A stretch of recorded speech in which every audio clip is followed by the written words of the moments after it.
Alright friends, welcome back to my channel. My name's Angel. Today we're doing my end of year TBR, or like the books I want to read before the end of the year.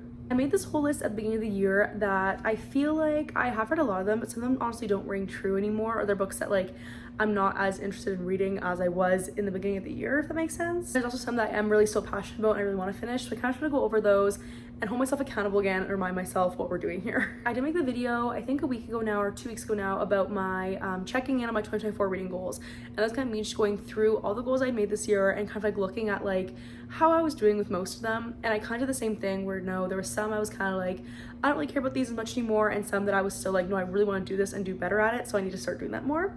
And so honestly, this is going to be like pretty short and sweet, because when I think with the rest of the year, there's about like 5 full months left. And if you guys know me, my reading speed is I read about 15 books a month if it's a good month. Like if I'm like focused in reading, it's like 15, but it can really vary anywhere between like 10, I'd say, to 20. But I did have a reading slump this year in May where I read 0 books. So who knows this point what could happen. So I don't put too much on here and like stress myself out, but I'm thinking these ones are just like my like must reads, must do, you know?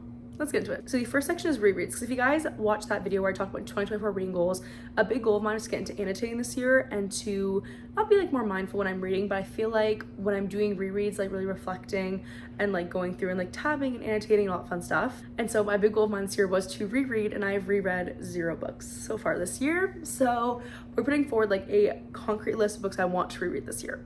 Pretty audacious of me right off the bat, and everybody's gonna tell me that like I'm crazy, but I would love to reread the entire SJM universe by the end of this year. If not, bare minimum, Throne of Glass. I really want to go back and reread and annotate those. The problem with me is I keep finding like excuses because I'm so nervous to mark up a book for the first time. And Throne of Glass I think would be a good series to start with because I read it, I loved it. It's my favorite series of all time. And I do have the entire ebook collection as well. And so I think if I go on my Kobo or my Kindle and I read it there first and I like make highlights there first and then transfer them to the physical book, it could be less daunting and scary. Does that make sense? I have been lending those books out to my sister-in-law because she started reading these, and so she has the first 2 right now. She grabbed Assassin's Blade and Throne of Glass because she wasn't sure which one she wanted to start off with first. So she has both those currently with her, and then I'm also gonna be giving them to her as she's finishing them. So that's quite like a big goal to have, but I think I can do it, especially because if you guys haven't heard, I am doing a reading challenge in August where I read 31 books in 31 days.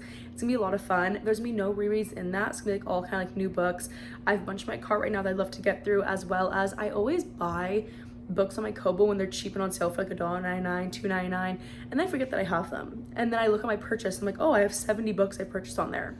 Since I have had it for like a year now, that I literally forget about.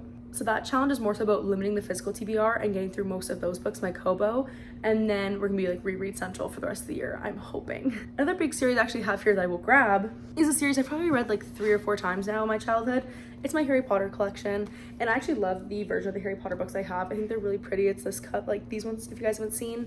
It's like all the covers are pretty like simplistic. And there's like that. I think they're really cute and I like them. So I think I will be doing these as a reread, but I feel like everybody knows these are like kind of like Christmas rereads for some reason. Like this is like middle of November hits and I like want to read these. So I'm thinking that's what I'm gonna do this year. It's like end of November, beginning of December, Harry Potter reread, potentially. The last series I'm putting on my definite reread list for this year is Chestnut Springs, Belsie Silver. I'd love to go back and reread that series. That was like, Flawless was the first book that I rated 5 stars. It was like a contemporary romance. It like made me feel something. Like it was a 5-star, you know? And then from there, Reckless is definitely my favorite. And then I think it was Reckless, Heartless, Flawless, Powerless, Hopeless, I think. But I'm gonna reread these and like get back in that world. And it's the same thing where I have it on Kindle, so I can annotate them on there first and then transfer them. So I'm really excited about that. And then a series I would normally have put on this list, but I think I'm gonna save for next year now, is The Hunger Games, because obviously I do that reread like probably once every 6 months. I used to reread those books. I love them. And now that the new book is out as well, I have them all like matching in hardcovers, and I was gonna like annotate those, but I've thought about it, and that's one series I'd actually like to get a special edition set for. And have like a nice version, but I'm sure if I want to annotate then those super nice versions or like my beat up old hardbacks of them.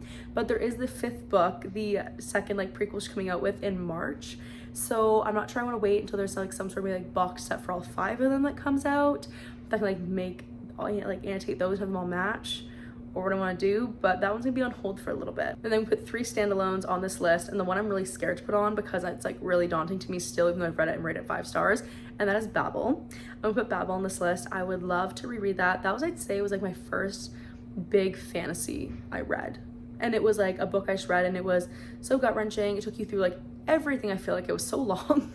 I actually have it up there, one second. It's on like a shrine. Here it is. It's a long one, but it's just so gorgeous. It's like 503 pages. It felt longer than that. I don't know why it's not that long, but I'd love to go back and reread and annotate this guy, so that's definitely a huge one for this year, but I'm very scared to do that. And I lied, I realized there's actually 4 for this list, but it's okay. If you guys know, this book is like my entire personality. This book, it was a 6-star read for me. I read it, and like now Kristen Hanna is like one of my holy grails. I should read this book and feel like absolutely gutted, and like just the way she writes is insane. I think she can make you like feel so many things and like just share such complex storylines is really, really magical, and I love it. And so going back to this book, I wanted to reread it for so long, but I haven't just because I'm scared of it because I don't want to relive this again, you know? I do, but I don't. The one I can't find that I originally thought of was also Malibu Rising by Taylor Jenkins Reid. This one was a 5-star read for me. And if you guys know me, I always say this book is like so much more than everybody makes it out to be. Because everybody says it's about like a party that takes place over 24 hours. And while that is true, it's also like what I call, it's like an ode to the eldest sibling. Like if you're an older sibling, you need to read this because you're gonna feel seen and gutted. It's a lot. I read it last year on my vacation in September, and I really want to reread it and just like see if all the same feelings ring true and I feel the same things. So yeah. And last one, I actually just bought a physical copy of this book for the sole purpose of annotating it, and that's just for the Summer by Abby Jimenez. I love Abby Jimenez. I've read like 2 of her books now, 5 stars, I believe. I actually got this as an early e-arc, so I had it like on my Kindle. But the thing is, I've never really bought an Abby Jimenez book because I've always just read them on an e-reader, but this is one I knew I'd have a physical copy of to annotate because I'm obsessed with this one. Now I think we're just gonna do a couple series that I would love to have fully finished off by the end of this year, because there's quite a few in the middle of that, like there's some that I don't mind if they, sorry, I'm looking over at my cards, so I keep looking over there, like look at the titles. I feel like there's a couple that like I don't mind if they go into the next year, but there's some that I would love to have like done by this year. One of them is the Addicted series. I am on book 6, so I finished book 6 now, so I have 7, 8, 9, and 10. Why am I holding 5 fingers? I have 7, 8, 9, and 10 left, so I have 4 more. Those books, like they're all like, they're getting thick now. They're like 600 pages, but they read really fast. But I'm enjoying them. Like I say, they're kind of like not literary masterpieces in any sense, but if you want to have a fun time with like a good found family, you're set. Another one I'm very scared to read but I need to do is the last 2 books in the whole like Magnolia Parks universe. So I think the titles are like the second Daisy Hates book is like The Great Undoing, I think, and then I'm pretty sure the last one, Magnolia Parks, is Into the Dark, I think is what it's called. That makes sense, maybe. But I read those. The first 2 books were like 4 and 4.25 stars for me. I enjoyed them, but in the last Magnolia book that I read, the second one, I gave a 5-star. It ripped my heart out. The ending shattered me, and so now it's like I want to keep going, but I already know the second Daisy Hates book, it's gonna be those same events told from different perspectives, and I'm not sure I'm ready to relive that quite yet. And the last like big series that like I have to finish this year is I'm almost in the Shadowhunters universe. I have now officially read The Mortal Instruments, The Infernal Devices, and The Dark Artifices. I actually just finished the 3rd book in that this morning, and so then I need to read the Last Hours trilogy to have like all of the main trilogies or series in that mega universe finished. I just have to read some of the standalones as well, but I'm not 100% sure if I'm going to be reading all those, so I'm not going to include those in that goal. It's more so just that Last Hours trilogy, those 3 books I need to have read. I need to have those finished. And then one that I haven't even started yet, but I guess I technically have started. I read the first 9 chapters and then just never picked it up again. But one that I do really want to read before the end of the year is the OG Mistborn trilogy by Brandon Sanderson.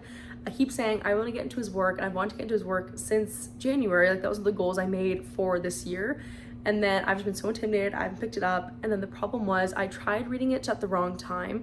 I was getting into a huge massive reading slump, and I tried reading Mistborn, and I got through I think to chapter 9. I actually was really enjoying it, but like I did not have motivation to read whatsoever, and so it kind of got like lumped in that pile of books that kind of got fizzled out during that slump. So if I could pick that up again shortly, I'd love to do that. That's actually one of the books I'm considering doing for my reading 31 books in 31 days challenge. So if I can get that started and then get that ball rolling, I would love by the end of this year to read at least one of the Stormlight Archive books. Those are bricks of books, but I always forget if they say you should read like the OG Mistborn and then still the rest of Mistborn before going into that, or if you should read that and then should go and store my archives. And also with this like the standalones as well, like Elantris and all that stuff that I'll be reading as well. No matter the length, that's like a goal of mine for this year, is to definitely dive more into Brandon Sanderson. So we're just leave it at like that for the goal. So this video is kind of like short and sweet, right to the point, but that's all I want to cover today. Just kind of the books I'm reading before the end of this year and like what I want to get to and accomplish. So you guys, which is all the way through, thank you so much. If you guys could like, comment, subscribe, it helps the channel out a lot. Let me know what books you want to read by the end of this year and like what's on your TBR and what your goals are for 2025, because we're over halfway through 2024 now, which is disgusting.